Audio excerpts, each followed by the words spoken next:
The world of fiction and the governments of man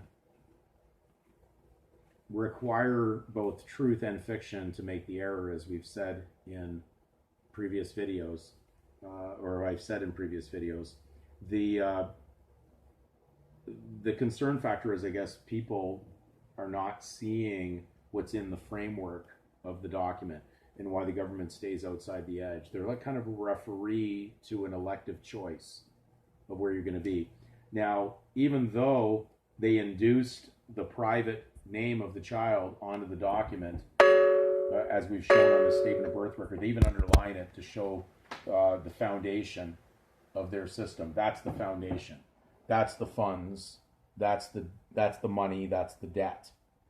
But they needed substance in there, or seed capital, to operate overhead.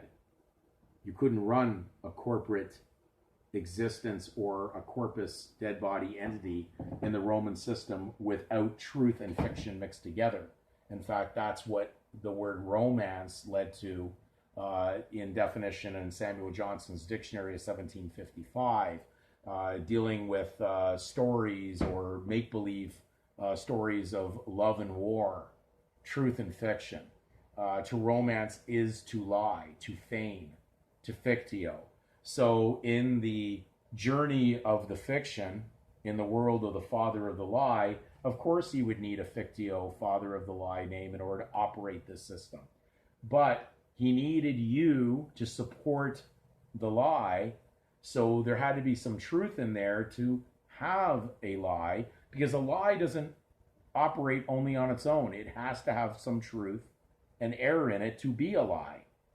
So you can't enter private, your God-given name, into the public without there being a collision or an accident occurring. And because of the fact that we had no consent in this, and the parents didn't know, they induced the parents, based on an active state document, to fill in what was required to create the illusionary document that led to, of course, the ambiguous birth certificate, which doesn't say given name or surname.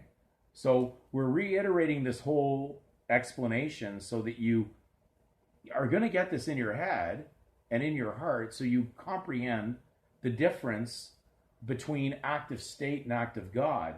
There is an active God event happening on here, but not in active state. The only active state child is the surname. That is the registration. Now, had not the parents, if they were in knowledge, they would have, even if they had entered into it and were doing it, they didn't have to put you into it. They could have let you make your own choice, and that's why they could have put not applicable there.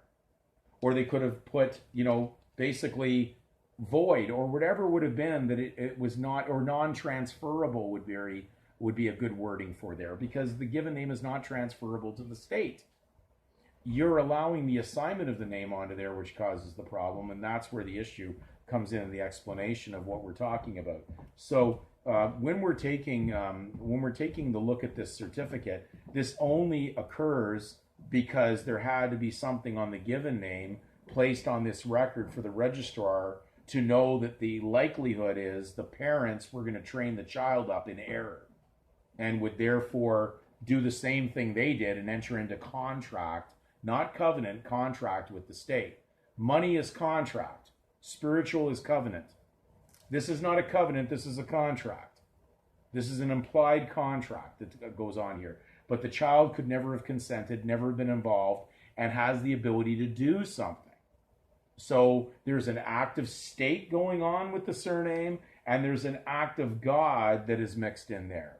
But in insurance law, act of state and act of God have an interesting relationship when those things happen. But until you wake up under act of God, the act of state will continue against you.